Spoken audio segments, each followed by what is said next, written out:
ओम शांति। सफल योगी और सच्चा योगी बनने के लिए हमें उनके गुण तथा विशेषताओं का ज्ञान होना अति आवश्यक है। तो आज जानेंगे सच्चा योगी, सफल योगी कैसा होता है। सच्चा योगी निष्पक्ष होता है। वह बुद्धि से केवल सत्य को ग्रहण करता है। विवेक और भावना, ज्ञान और प्रेम दोनों को साथ लेकर चलता है। दैहिक, जाति, संप्रदाय, धर्मों की हदों के बंधन से वह स्वतंत्र होता है। उसे परम प्रिय परमात्मा की धुन सदा लगी रहती है। उसे उसकी याद भुलाए नहीं भूलती, अर्थात परमात्मा की याद सदा लगी रहती है। भुलाने से भी परमात्मा की याद नहीं भूलती है। उसके हृदय में ज्ञान की लो प्रदीप्त होकर उसे एहसास करा देती है कि प्रभु के सिवाय अन्य कोई पर भी विश्वास नहीं किया जा सकता, क्योंकि कोई पार लगाने वाला सुख शांति के असीम भंडार प्रदान करने वाला और विषय विकारों से शांति देने वाला नहीं है। देवताओं से दिव्य गुण ग्रहण करते हुए उसका योग तो एक ज्योति स्वरूप अकाय परमात्मा से ही लगा होता है। उस परम पिता की आज्ञा है कि हे वत्सो, मैं अव्यक्त मूर्त हूं। मन को मुझ में लगा, क्योंकि योग और क्षेम देने वाला और पापों तथा तापों को मिटाने वाला मैं ही हूं। इस आज्ञा में रमण करते हुए योगी की लगन उसी से लगी रहती है।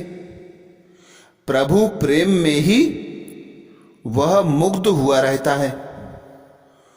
उसका हृदय बार बार इसी तथ्य के साथ गूंजता है कि परमात्मा ही मृत्युंजय और अमरनाथ है।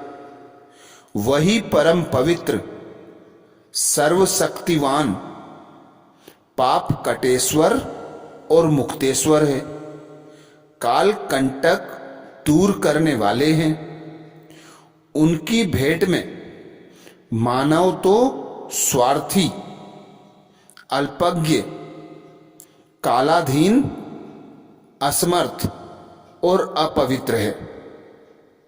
स्वाभाविक रूप से स्नेह उद्देक से माता पिता शिव से मनोमिलन मनाते हुए बुद्धि रूपी चक्षु से शिव लोक के वासी ज्योतिर्बिंदु शिव को देखते हुए वह परम प्रिय शिव पिता को इस प्रकार संबोधित करता है। हे परम पिता, परम सद्गुरु, आप ही मुझ वत्स के कल्याण करता है। अब मैं सर्व भाव से आपका हो चुका हूं और आपकी आज्ञाओं के अनुसार चलने का व्रत लेकर जीवन यात्रा कर रहा हूं।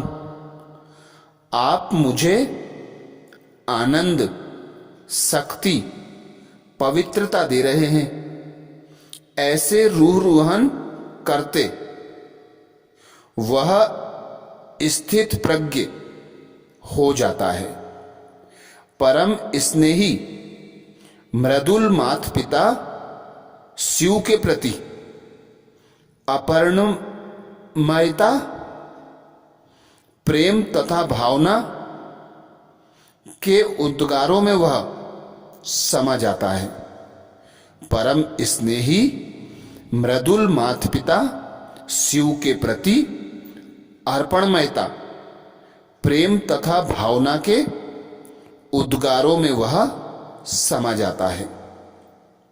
वह संस्कृत और पंडिताई के ज्ञान से परे ईश्वरीय अटूट संबंध एवं निकटता के खिंचाव से स्वयं को खिंचा खिंचा महसूस करता है। इस न्यारे रस की पराकाष्ठा में डूबा रहता है।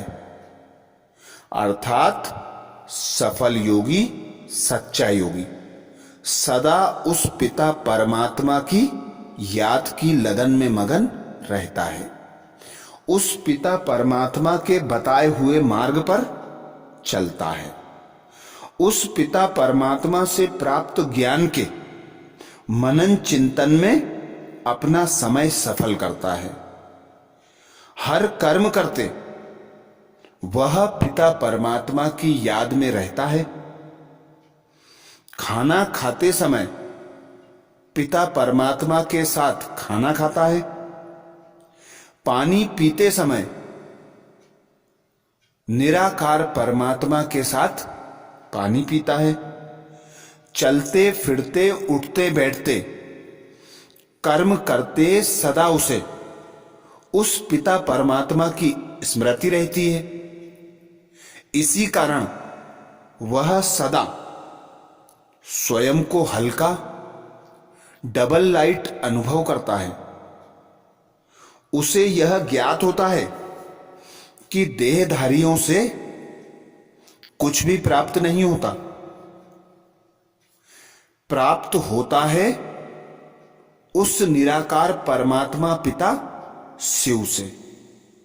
वही पालनहार है, वही दुख हरता सुख करता है, वही गति दाता सदगति दाता है। उस एक पिता परमात्मा की याद से मेरा जीवन पार लगने वाला है। यही स्मृति सच्चा योगी बना देती है। सच्चा योगी, सफल योगी वही होता है जो अपना तन मन धन, समय संकल्प श्वास सब कुछ उस भगवान निराकार परमात्मा पर न्यौछावर कर देता है। हर कर्म करते वह विश्व कल्याण को स्मृति में रखता है। मानव कल्याण की भावना से हर कर्म करता है। भगवान के समान अपकारियों पर उपकार करता है।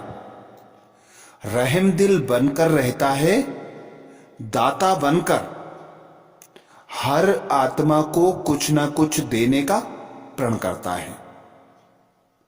तो ऐसा व्यक्तित्व ही सफल योगी बन सकता है, कहलाता है, यदि उस पिता की स्मृति में रहकर, उस पिता की श्रीमत पर चलकर, उस पिता के बताए हुए मार्ग पर चलकर, उस पिता परमात्मा की स्मृति में रहकर हर कर्म करता है, तो वह सफल, सच्चा व सहज योगी बन जाता है। अच्छा, ओम शांति।